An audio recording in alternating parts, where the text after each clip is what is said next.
It's a bustling metropolis, home to an unofficially estimated 25 million people in Pakistan's Sindh province. The economic hub attracts thousands of people every day for different purposes. One of them is healthcare. The city offers the largest healthcare network in the country, but it's in shambles, with overcrowded hospitals and insufficient resources. The economic crisis has only made it worse, with treatments and medicines costing an arm and a leg. Amid all that, there is a ray of hope, and it's opening its doors at the civil hospital. The Sindh Institute of Advanced Endoscopy and Gastroenterology the bill has been passed, and it's an independent institute in civil hospital. So this is not part of civil hospital, but in civil hospital. The contribution you make to society is far more than what you can do anywhere else.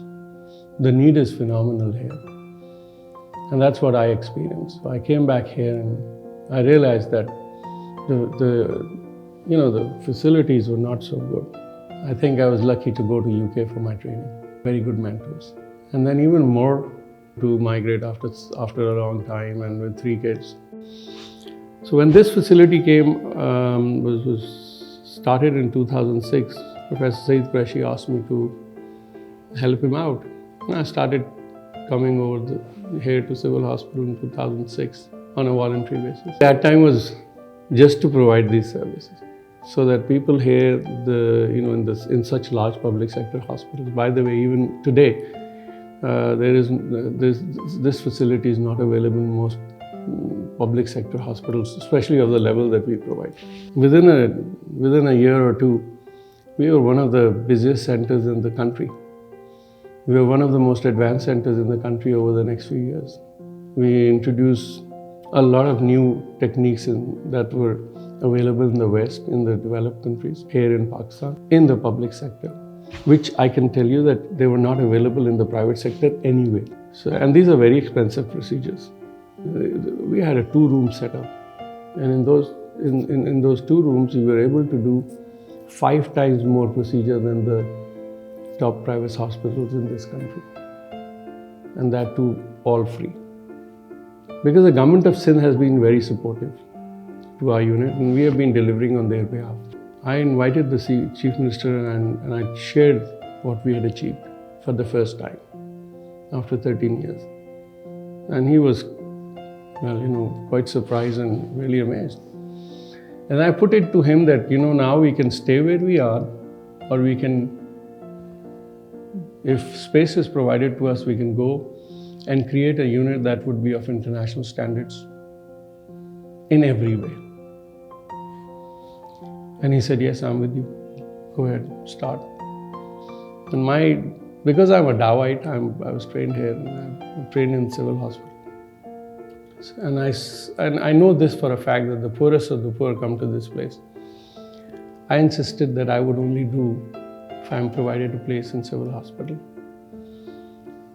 And so we started looking at different options in civil hospital. There was really nothing that could have been given. And then we found this area, this ward. This is a heritage building of 1890. And this ward was was not used really for almost 10 years. The roof the structure was questionable. The girders and all the support systems were not really good. And this was available, so I said, okay, fine, I'll take this. Let me just get the architect. So we got the structural thing, and the architect told us that it is going to be a difficult thing, but we can do it. And we said, okay, fine. So we then went to the heritage committee, because this is a heritage building. So we had to reassure them because they were not confident. When we started work, we found out that when the sandblasting was done, the structure was completely gone. It was not stable. So we had to redo everything, but with the stonework that was done in 1890. So that was quite a task. So we had to maintain that.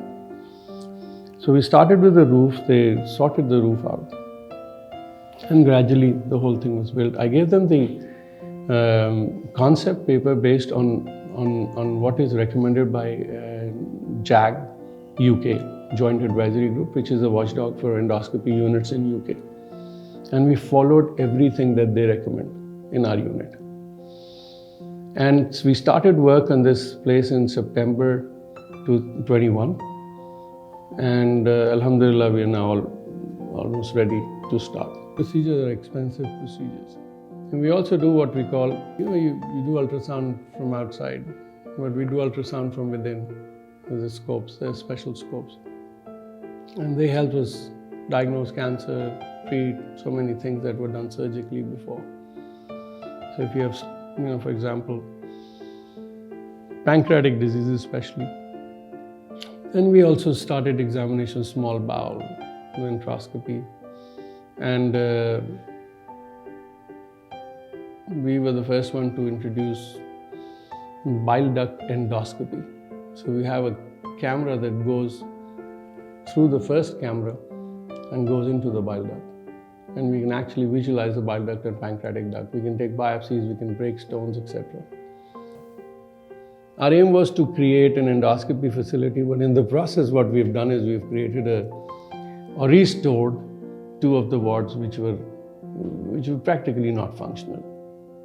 And now they are functional, hopefully, for the next generation and maybe the generation after that too, if properly looked after. And as you know, the dollars and all that stuff, the way things have gone with this.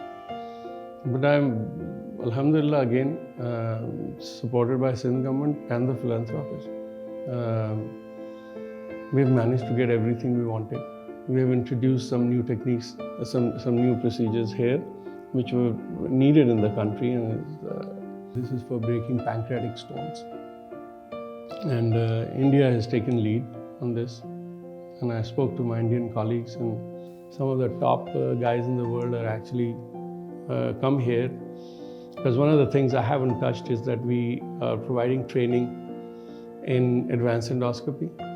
We have faculty that comes from UK and US for procedure called ERCP training, which is bile duct and pancreatic duct examination. Similarly, we have courses for endoscopic ultrasound. What is different between our unit and, let's say, other units in the country? This is a dedicated advanced endoscopy facility. So we pick up people from, let's say, Quetta, Peshawar, Rahim Yar Khan, Faisalabad. People have come to us, trained, and then gone back. If we can do this in civil hospital, in 2 wards, why can't we change the entire hospital? Once this is sorted, hopefully next year we will be working on creating 5 satellite centers in interior Sindh. So we don't want people from interior Sindh coming for advanced procedures of the basic type here. And some of the advanced procedures cannot be taken, and those patients can come here. So we want to put 5 centers in similar to what NICVD has done. And that's the plan, and that's what I discussed with the CEO. So hopefully if we are able to achieve that, that'll help. One of the major issues in disease sectors is gastroenterology.